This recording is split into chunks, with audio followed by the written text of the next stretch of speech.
El día que Froilán nació, su abuelo el rey lo sostuvo en brazos y aceptó ser su padrino. 28 años después, ese mismo abuelo vive desterrado en una isla del Golfo Pérsico, y el único que ha ido a acompañarlo hasta el final es precisamente él, el nieto de los escándalos, el del tiro en el pie. Piénsalo un momento, porque es una de las vueltas más extrañas que ha dado nunca la familia real española.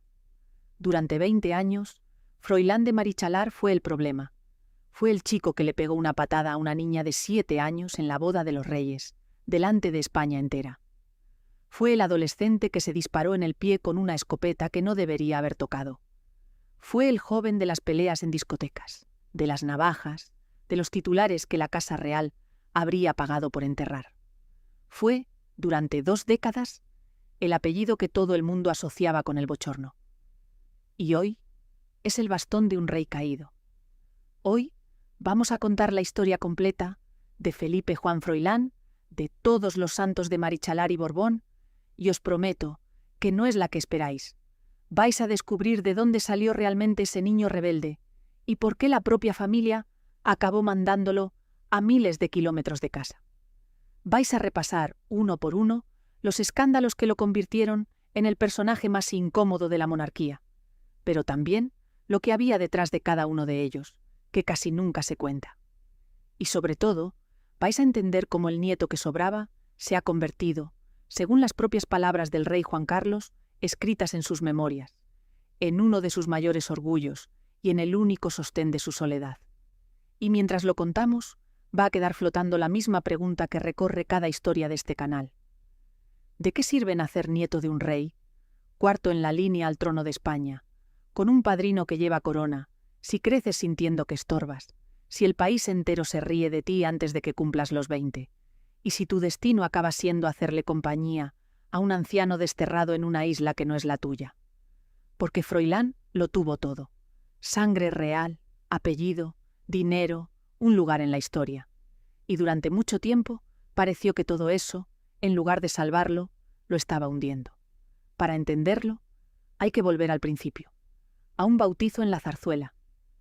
Para entender a Froilán, hay que entender el lugar exacto que ocupó al nacer, porque le tocó el más difícil de todos. Le tocó ser el primero. Felipe Juan Froilán, de todos los santos de Marichalar y Borbón, nació el 17 de julio de 1998, en la Clínica Ruber de Madrid, y llegó al mundo cargado de significado, porque era el primer nieto de los reyes Juan Carlos y Sofía. El primero. Antes que Leonor, antes que Sofía, antes que ninguno de los que hoy nos parecen el centro de la familia real. Cuando Froilán nació, ocupaba el 3er lugar en la línea de sucesión al trono de España, justo detrás de su tío Felipe y de su madre, la infanta Elena. Su nombre es una pequeña lección de historia en sí mismo. Se llama Felipe por su tío, el futuro Felipe VI. Juan por su bisabuelo, Juan de Borbón, el conde de Barcelona. Froilán por el patrón de Lugo, porque su madre es duquesa de Lugo. Y de todos los santos, como manda la tradición de la Casa Real. 4 nombres que lo ataban, desde el primer segundo, a una institución entera. Y hay un detalle en su bautizo que lo cambia todo, y que quiero que retengas porque es la llave de esta historia. Froilán fue bautizado el 4 de octubre de 1998, en el Salón de Audiencias del Palacio de la Zarzuela, y su padrino, el hombre que lo sostuvo sobre la pila bautismal y que se comprometió ante todos a cuidar de él, fue su abuelo materno, el rey Juan Carlos. Grábate esa imagen, porque vamos a volver a ella al final. El rey de España, en la cima absoluta de su poder y de su prestigio, apadrinando a su primer nieto. En aquel momento, Juan Carlos era el monarca más admirado de Europa, el hombre que había traído la democracia, intocable. Y aquel bebé era su ahijado, su primer nieto, el niño que tenía el mundo entero a sus pies.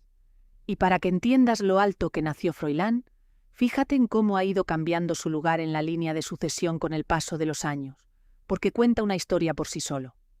Cuando nació, en 1998, era el 3º en la línea al trono de España, solo por detrás de su tío, Felipe, y de su madre Elena. Estaba a un paso del corazón mismo de la monarquía. Pero la vida siguió su curso. En 2004 se casó su tío, y al poco llegaron sus primas, la princesa Leonor y la infanta Sofía, las hijas de Felipe. Y cada nacimiento empujaba a Froilán un peldaño más abajo. Hoy es el cuarto en la línea de sucesión, por detrás de Leonor, de Sofía y de su propia madre. El niño que nació casi en el centro del trono fue quedando, poco a poco, en la periferia. Y esa posición, la de estar cerca pero no del todo, la de pertenecer a la familia real, pero ir alejándose del núcleo, marca toda su historia. Froilán fue siempre lo bastante Borbón como para que cada error suyo fuera portada nacional, pero nunca lo bastante central como para que nadie se molestara de verdad en cuidarlo. Ninguno de los dos podía imaginar cómo iban a terminar. Los dos, el padrino y el ahijado, desterrados en la misma isla, a miles de kilómetros de España, haciéndose compañía en la caída. Pero para llegar ahí quedaban muchos años y muchos escándalos.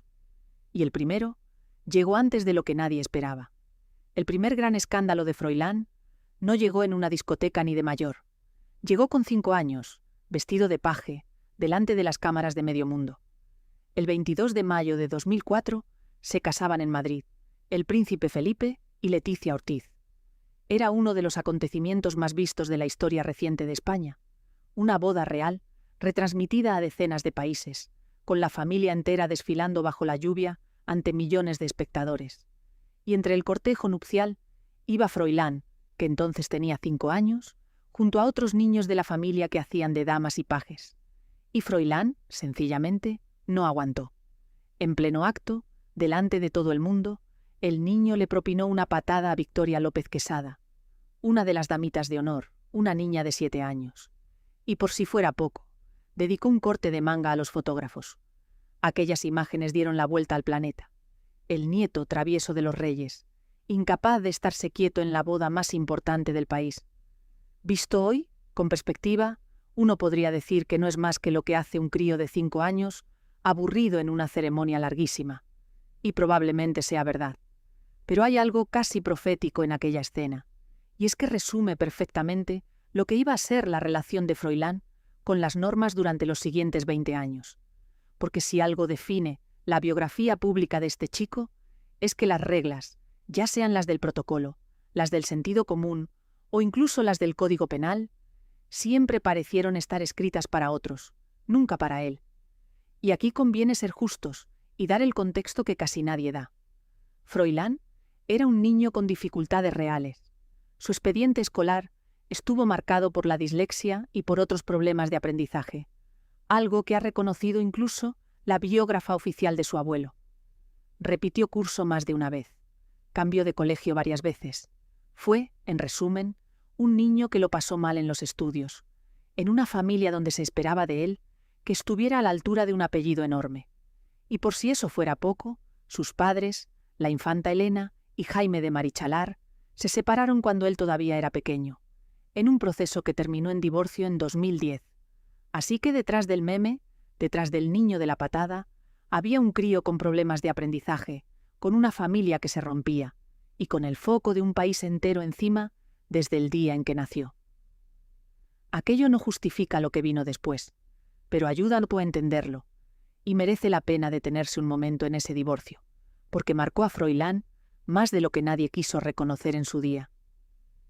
La infanta Elena y Jaime de Marichalar se habían casado en 1995 en la Catedral de Sevilla, en una boda que fue una fiesta nacional, con Froilán y su hermana Victoria Federica, llegando poco después como los nietos adorados de los reyes.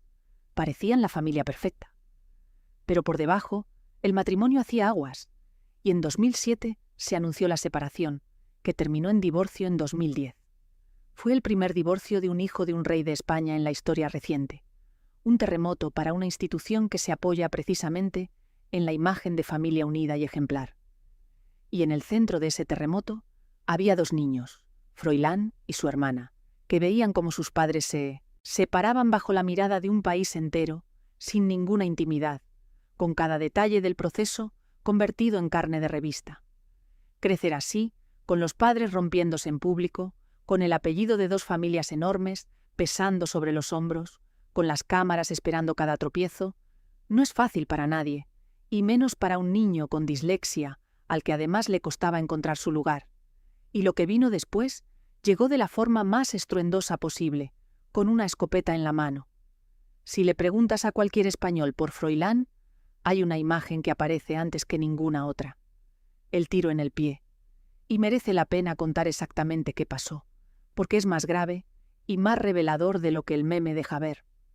Fue el 9 de abril de 2012, en plena Semana Santa. Froilán tenía 13 años, casi 14, y se encontraba en una finca de su familia paterna, los Marichalar, en el municipio soriano de Garray. Aquel día participaba en una jornada de tiro, algo tradicional en el entorno aristocrático en el que se movía, y mientras manejaba una escopeta de calibre 36, se le disparó. El perdigón le alcanzó en el pie izquierdo. Y aquí está el problema, el que convierte el accidente en escándalo. Froilán tenía 13 años, y la legislación española prohíbe expresamente el uso de armas de fuego a los menores de 14, incluso bajo supervisión de un adulto. Es decir, aquel niño no debería haber tenido jamás una escopeta cargada entre las manos. Alguien se la había dejado, y ese alguien tenía que responder. El que tuvo que responder fue su padre, Jaime de Marichalar, que se vio obligado a comparecer ante la Guardia Civil. Se abrieron diligencias, como manda la ley en estos casos. Y aquí es donde hay que ser muy preciso, porque este canal cuenta las cosas como fueron. La jueza archivó la causa penal contra Jaime de Marichalar, al no apreciar que hubiera imprudencia grave. No hubo delito, pero sí abrió un juicio de faltas por los hechos, que se resolvió con una multa de alrededor de 150 euros. 150 euros. Ese fue el precio legal de que el nieto del rey acabara con un pie perforado por su propia escopeta a los 13 años. Piensa en la desproporción de todo esto. Cualquier otra familia habría tenido un problema serio. Aquí se saldó con una multa simbólica y una causa archivada. Y de nuevo aparece el patrón, el mismo de la patada en la boda. Las normas, para Froilán y su entorno, parecían tener siempre una letra pequeña que las suavizaba. Pero más allá de lo judicial, aquel disparo hizo algo permanente. Convirtió a Froilán en un personaje público de pleno derecho, y lo convirtió en objeto de burla nacional. El tiro en el pie pasó a ser un chiste, un meme, una manera de reírse de él, que lo persiguió durante años. Y fíjate en la crueldad de eso: un niño de 13 años con dislexia, con los padres recién separados, se pega un tiro accidental por culpa de una negligencia de los adultos que lo rodeaban. Y el país entero, en lugar de preocuparse, se ríe. Aquella herida en el pie, con el tiempo, se convirtió en la metáfora perfecta de su vida.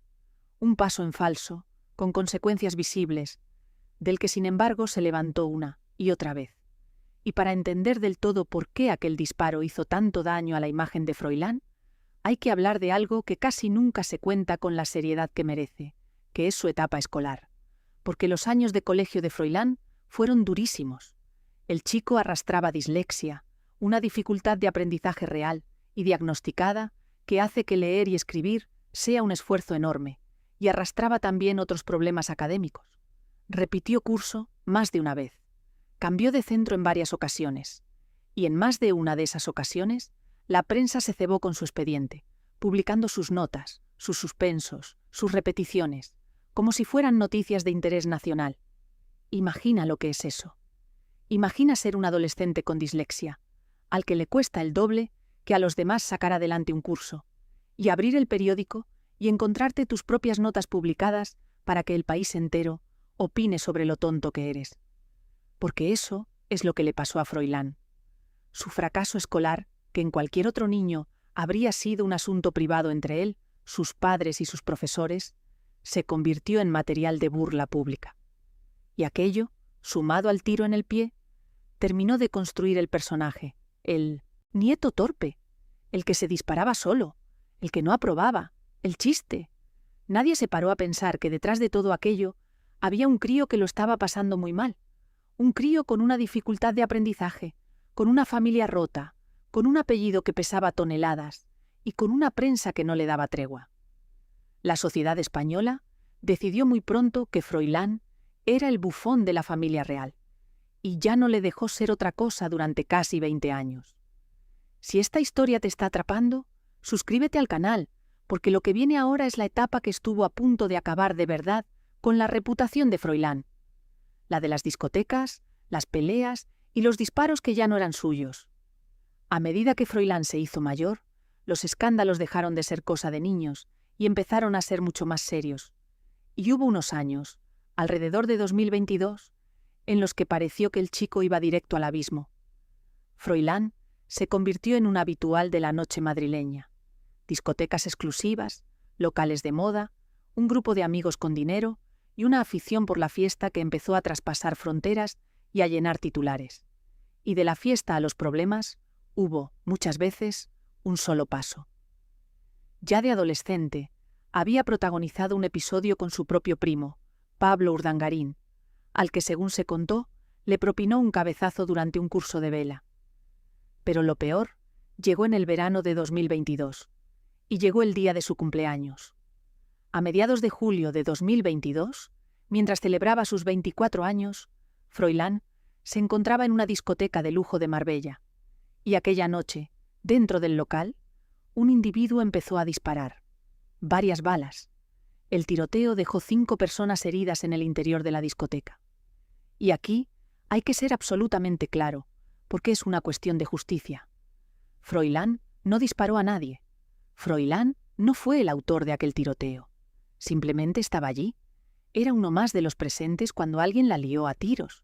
Pero el titular ya estaba servido. El nieto del rey, envuelto en un tiroteo con 5 heridos la noche de su cumpleaños. Y por si aquello fuera poco, apenas unos meses después, el 25 de noviembre de aquel mismo 2022, Froilán volvió a aparecer en los titulares por otra pelea, esta vez en una discoteca de la calle Goya de Madrid. En aquella reyerta, uno de sus amigos acabó con un corte en el antebrazo y tuvo que ser atendido en un hospital. Se habló de navajas, se habló de que iban bebidos, y Froilán, acorralado por la prensa, soltó una de las frases que mejor lo definen, una frase que tiene algo de tragedia y algo de chulería. Dijo: «Yo, si soy algo, soy una víctima. Y ni eso. Yo, si soy algo, soy una víctima. Y ni eso». Piénsalo, porque hay mucho ahí dentro. Hay un chico que se siente perseguido, que siente que todo le cae encima, que siente que ni siquiera le dejan ser la víctima. Pero también hay una incapacidad total de asumir que quizá, solo quizá, meterse en peleas de discoteca de madrugada tiene algo que ver con acabar en los titulares. Esa frase es Froilán entero. El que sufre y el que no aprende, todo en la misma línea. Y por debajo de todo esto, había además otro asunto más serio, que no era de fiestas sino de dinero.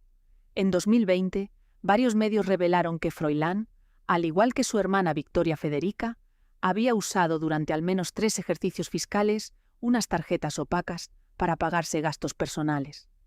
Un asunto que rozaba lo económico y lo fiscal, y que manchaba todavía más una imagen que ya estaba por los suelos. Y hubo más episodios, algunos casi cómicos de puro absurdos, que terminaron de dibujar el personaje. Se contó que en una ocasión, haciendo cola en un parque temático, Froilán presumió de su título nobiliario para intentar colarse en todas las atracciones sin esperar. Un gesto pequeño, casi de niño malcriado, pero que resumía a la perfección la imagen que el país tenía de él. La del joven que creía que su apellido lo colocaba por encima de las normas más básicas, hasta de la de guardar la fila como todo el mundo. También llegó a aparecer en la prensa internacional, que en algún momento recogió acusaciones de que el joven habría proferido insultos de tono racista. Unos episodios que aumentaron la sensación de que Froilán era un problema que se le iba de las manos a la Casa Real. Y mientras tanto, en paralelo, ocurría otra cosa que le hacía todavía más daño sin que él pudiera evitarlo.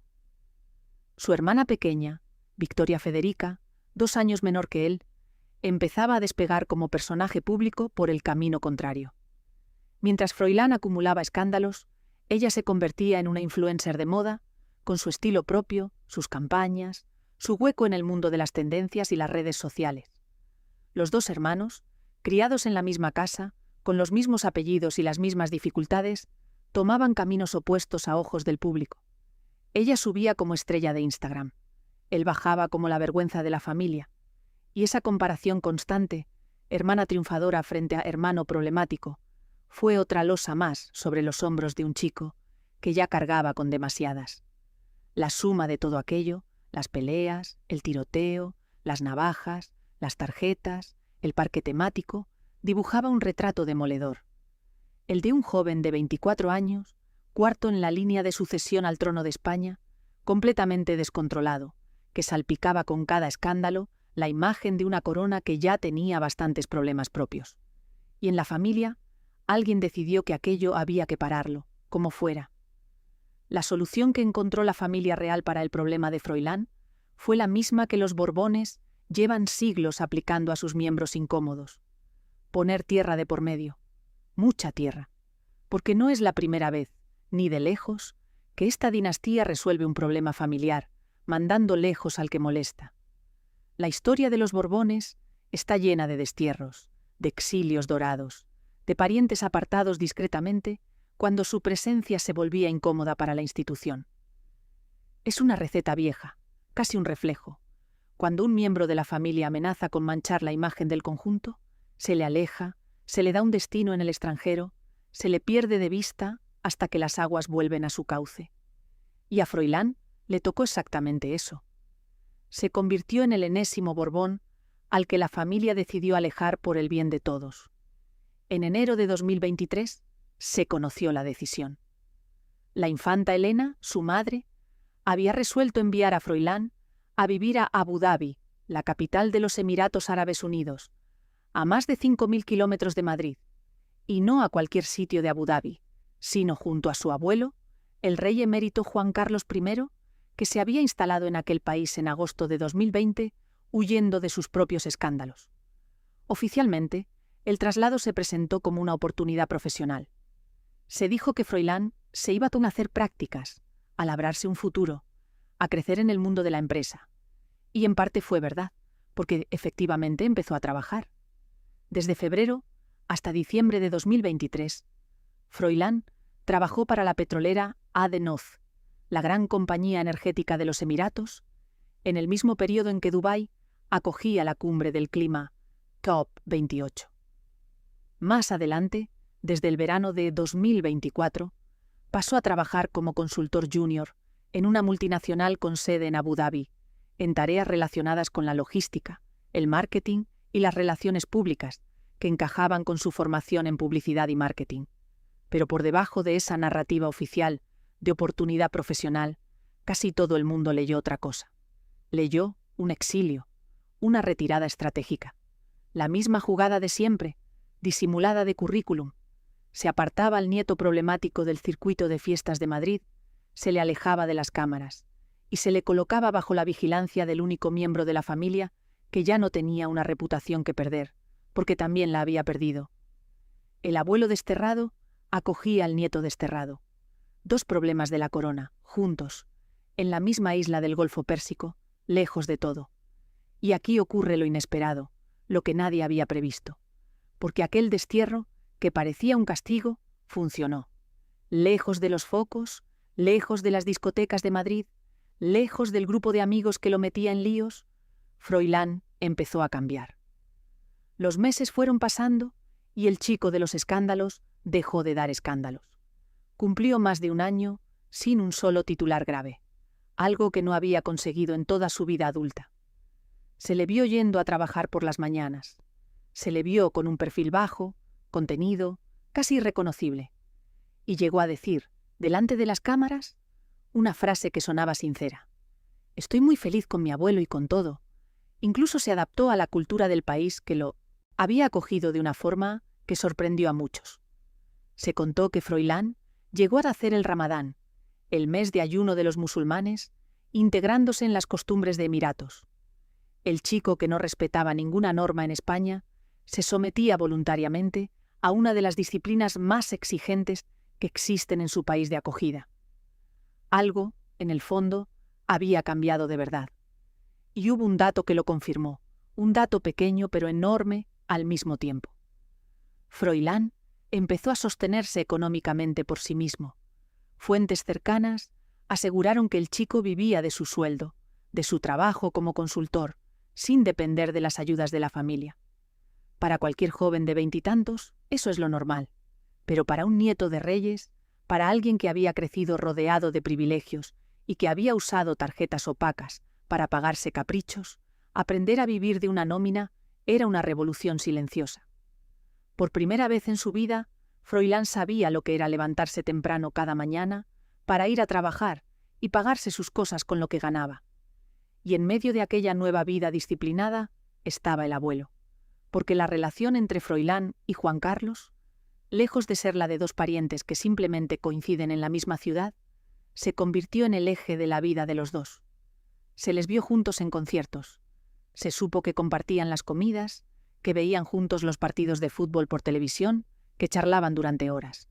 Froilán apoyaba a su abuelo cuando éste viajaba a España para sus regatas, acompañándolo casi de incógnito sin buscar el foco.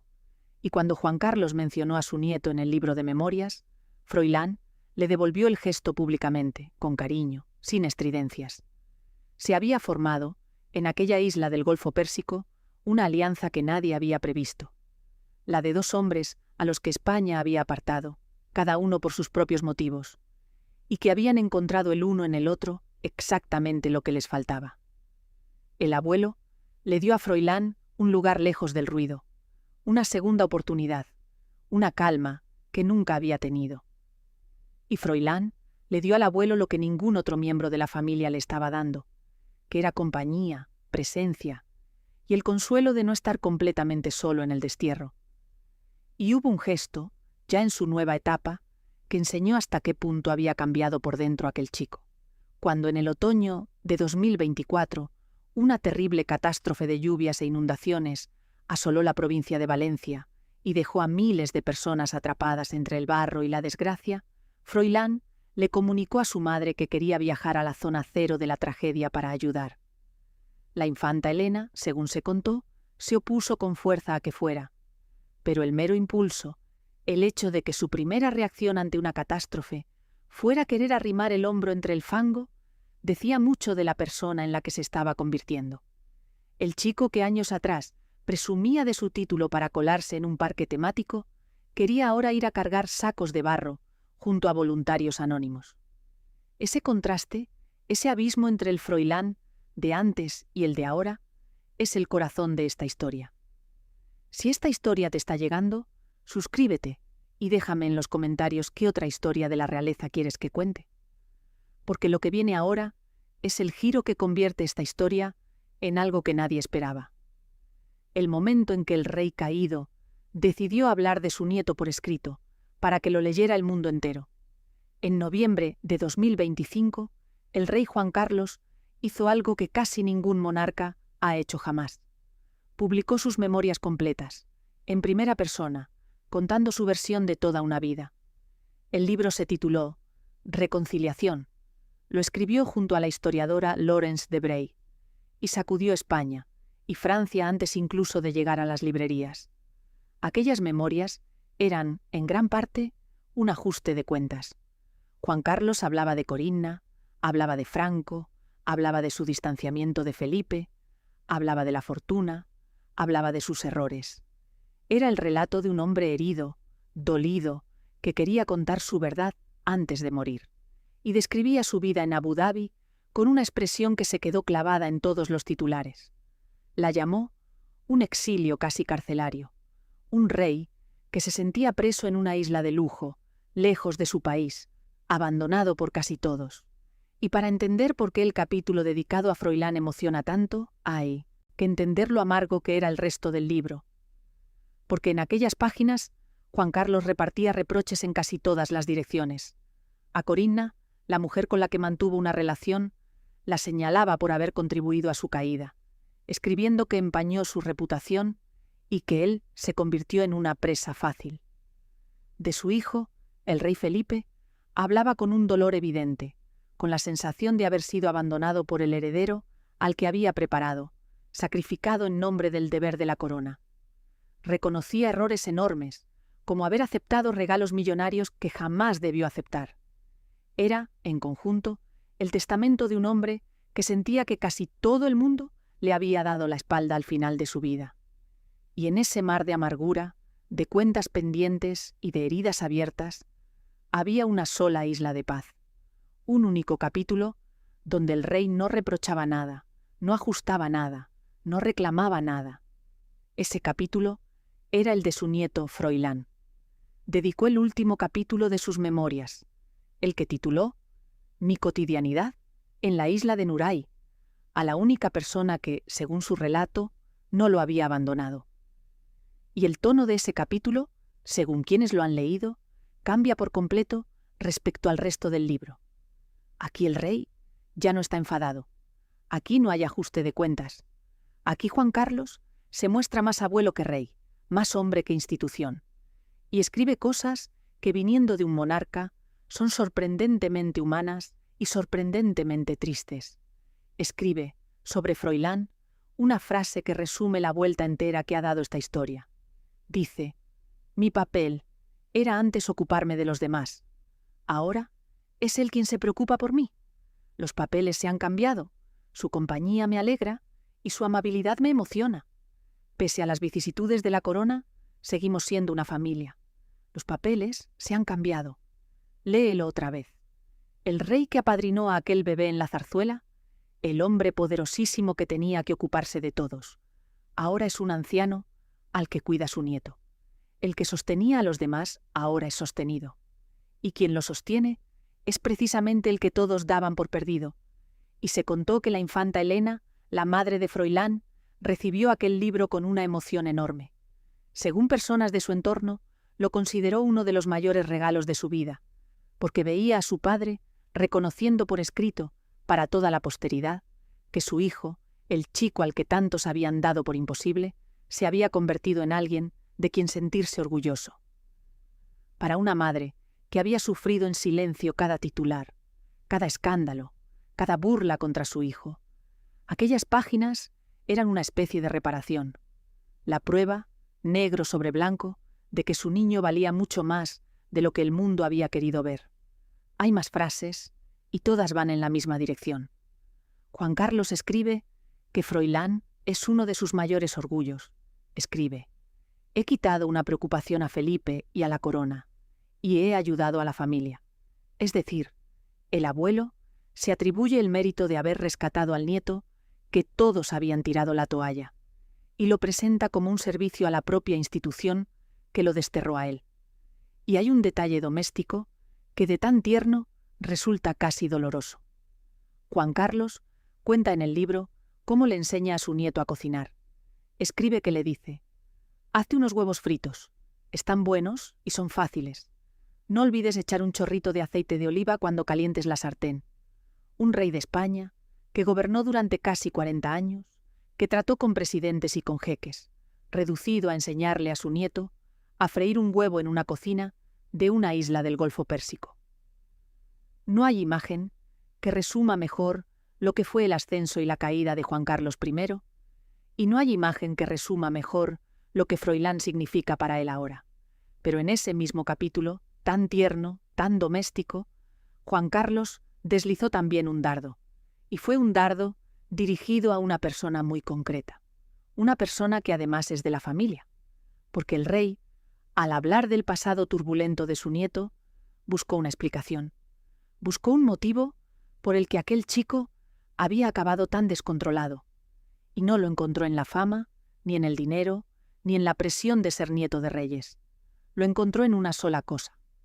Escribió que el divorcio de sus padres y cierta falta de autoridad paterna llevaron a Froilán a una vida desordenada. Cierta falta de autoridad paterna. Esa frase, aparentemente inocente, es un mísil, porque el padre de Froilán es Jaime de Marichalar, el hombre del que la infanta Elena se divorció en 2010. Y con esa frase, Juan Carlos está diciendo, negro sobre blanco, para que lo lea el mundo entero, que si su nieto se torció, fue por culpa de su padre, que Jaime no supo poner orden, que el desastre de Froilán tiene un responsable, y ese responsable es su exyerno. Fíjate en lo que está pasando aquí, porque es fascinante y es cruel a la vez, Un rey escribe sus memorias para reconciliarse con todo el mundo. De ahí el título del libro. Pero de paso, aprovecha para repartir responsabilidades. Y a Froilán lo absuelve por completo. Lo presenta como una víctima de las circunstancias que ha sabido redimirse, mientras que al padre lo señala como el origen de todo. El abuelo rescata al nieto y, en el mismo gesto, hunde al padre del nieto. Y esto abrió, cómo no, otro frente en una familia que ya vive en guerra permanente. Porque los Marichalar no se quedaron callados. Se ha sabido que dentro de esa familia hubo malestar, dardos cruzados, reproches.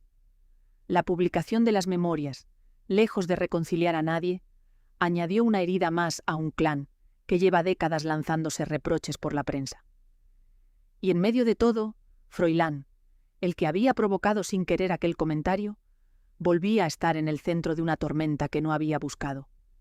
Y es que la guerra en el entorno de Froilán no ha parado nunca, ni siquiera ahora. En pleno verano de 2026, con Froilán ya asentado en su nueva vida, la familia seguía dando espectáculo. Su tío paterno, Álvaro de Marichalar, el hermano de Jaime, cargó públicamente y con dureza contra Iñaki Urdangarín, el exmarido de la infanta Cristina y por tanto tío político de Froilán. Y ante aquellas declaraciones, Jaime de Marichalar, el propio padre de Froilán, respondió a su vez con un dardo dirigido a su hermano Álvaro. Es decir, que mientras Froilán intentaba rehacer su vida en silencio a miles de kilómetros, su padre y su tío se enzarzaban en público, y el apellido Marichalar volvía a los titulares por una pelea familiar. Ese es el ambiente del que Froilán procede. Un clan donde los reproches se ventilan a través de los periódicos, donde cada miembro tiene cuentas pendientes con otro, y donde crecer sin ruido era, sencillamente, imposible. Cuando uno mira ese cuadro entero, la vida desordenada de la que hablaba Juan Carlos en sus memorias empieza a entenderse de otra manera, porque quizá el problema nunca fue solo la falta de autoridad de un padre, como escribió el rey. Quizá el problema fue crecer en el cruce de fuego de dos familias enormes, la Borbón y la Marichalar, cada una con sus guerras, sus divorcios, sus escándalos y sus ajustes de cuentas. Un niño en medio de todo eso lo tiene difícil para salir indemne, y Froilán, sencillamente, no salió indemne. Que quede claro, y esto es importante decirlo con toda la neutralidad, que este canal no juzga a quien tiene razón en los conflictos privados de esta familia, ni toma partido a favor o en contra de la monarquía como institución. Nos limitamos a contar lo que está documentado. Y lo documentado es que Juan Carlos, en su libro, culpó de la juventud desordenada de Froilán a la falta de autoridad de su padre. Lo demás, lo que se dijeron de puertas adentro, pertenece a su intimidad. Detente un momento a pensar en la vuelta que ha dado esta historia, porque encierra una lección que es incómoda y hermosa a la vez. Durante 20 años, todo el mundo tuvo clarísimo quién era Froilán. Era el desastre, era la vergüenza de la familia, era el chico del que reírse, el del tiro en el pie, el de las peleas, el que no valía para nada. La sociedad española lo condenó siendo casi un niño y no le permitió salir de esa condena. Cada titular confirmaba lo que ya se había decidido sobre él. Era el malo de la película, el nieto que sobraba. Y resulta que la vida es más complicada que las etiquetas, porque ese mismo chico, el que no valía para nada, es hoy el único que acompaña a un anciano solo y desterrado. Cuando la fortuna del rey Juan Carlos se derrumbó, cuando los escándalos lo obligaron a huir de España, cuando la mayoría de la familia le dio la espalda o mantuvo las distancias por pura supervivencia política, ¿quién se quedó? ¿Quién cruzó el mundo para hacerle compañía en su exilio carcelario? No fue el nieto perfecto. No fue el heredero modélico. Fue Froilán, el de la patada, el del tiro en el pie. Y aquí está la lección.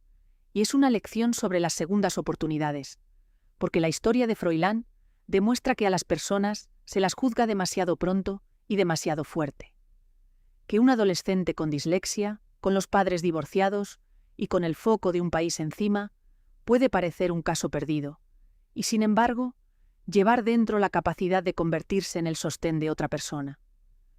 Lo que hundía a Froilán en Madrid, la fama, la fiesta, la presión, desapareció en cuanto lo sacaron de ahí, y lo que quedó, cuando se apagaron los focos, fue simplemente un chico capaz de cuidar de su abuelo. Y hay algo todavía más profundo en todo esto, algo que tiene que ver con cómo tratamos a los jóvenes que se equivocan. Porque España condenó a Froilán siendo un niño y no le dio tregua durante casi 20 años. Cada suspenso, cada pelea, cada tropiezo, se convertía en portada, en chiste, en confirmación de que aquel chico no valía nada. Y cuando tratas así a alguien durante toda su adolescencia y su primera juventud, cuando le repites por todos los medios que es un desastre, lo más fácil del mundo es que esa persona termine creyéndoselo y comportándose justo como esperan de él. Froilán vivió mucho tiempo atrapado en el personaje que los demás habían escrito para él. El díscolo, el problemático, el que se dispara solo. Y hizo falta sacarlo de España, alejarlo de las cámaras que lo definían, para que pudiera por fin ser otra cosa. Para que pudiera descubrir que, lejos del ruido, era capaz de trabajar, de madurar, de cuidar, de querer. Piensa en cuánta gente hay atrapada así, en el personaje que otros le colgaron demasiado pronto. Froilán tuvo la suerte, dentro de su desgracia, de tener un sitio a donde huir y a alguien que lo esperaba allí. Y esa combinación, un lugar lejos del juicio de los demás y una persona que lo necesitaba, fue exactamente lo que lo salvó. No fue la corona, ni el dinero, ni el apellido. Fue tener, por fin, un motivo para levantarse cada mañana que no tuviera nada que ver con ser el nieto de un rey. Fíjate en la simetría perfecta de esta historia.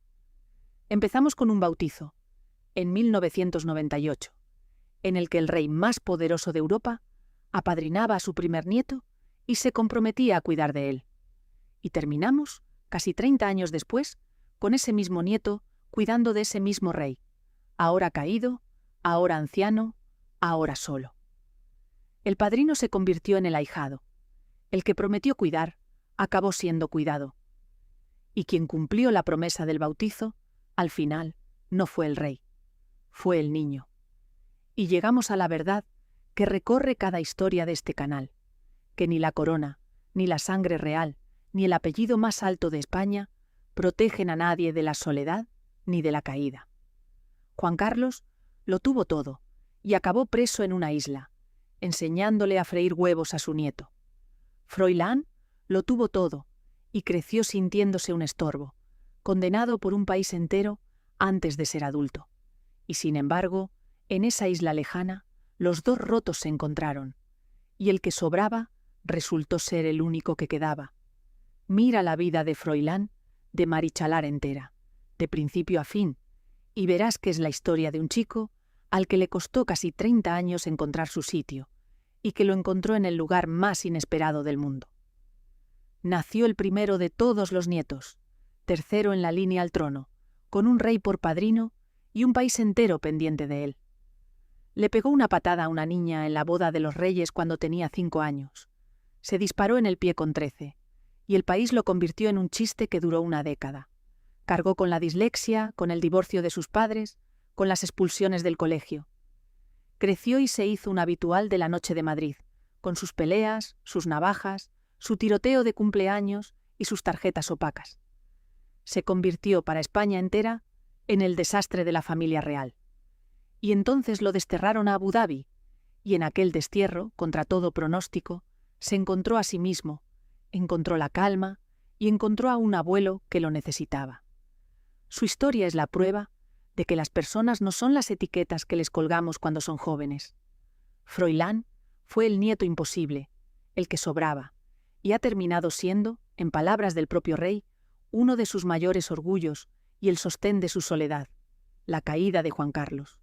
Esa caída inmensa que ha dado tantos vídeos en este canal, tuvo un solo consuelo al final del camino, y ese consuelo se llama Froilán.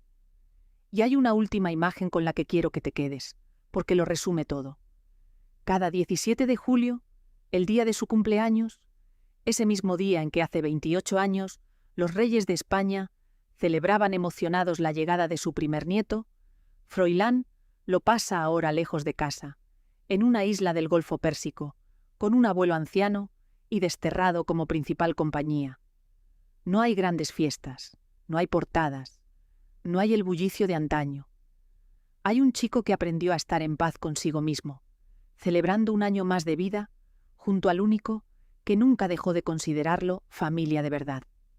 El niño que nació con el mundo a sus pies y el rey que lo tuvo todo, los dos juntos, los dos caídos, los dos por fin en paz.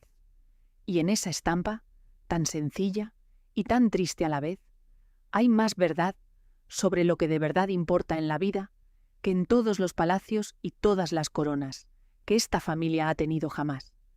Y su historia no termina aquí, porque es solo una pieza más de la saga que este canal lleva años recorriendo. Ya conocéis la de su abuelo, Juan Carlos, y su caída desde la cima hasta el destierro. La de doña Sofía, la reina que aguantó en silencio todas las humillaciones. La de Corinna, la mujer a la que el rey culpa de haberlo perdido todo. La de la infanta Cristina, del palacio al banquillo, la de la princesa Leonor, la nieta que hereda todo el peso de la corona. Froilán es una pieza más de ese gran rompecabezas de los Borbones, quizá la más inesperada de todas, porque es la del villano que resultó no serlo. Así que si quieres seguir tirando del hilo de los secretos más oscuros de las grandes fortunas y de las grandes coronas, suscríbete, dale a la campana y déjame en los comentarios de quién quieres que hablemos ahora. Y cuéntame también qué piensas tú. ¿Crees que Froilán ha cambiado de verdad? ¿Que aquel chico de los escándalos ya no existe? ¿O crees que simplemente lo apartaron a tiempo, lejos de las tentaciones que lo hundían? Y sobre todo, ¿no te parece justicia poética que de toda la familia fuera precisamente él, el que todos daban por perdido, quien acabara cuidando del rey? ¿Te leo? Gracias por acompañarme hasta el final y por asomarte a la vida de Froilán, el nieto de los escándalos que hoy cuida al rey desterrado. Nos vemos en el próximo vídeo.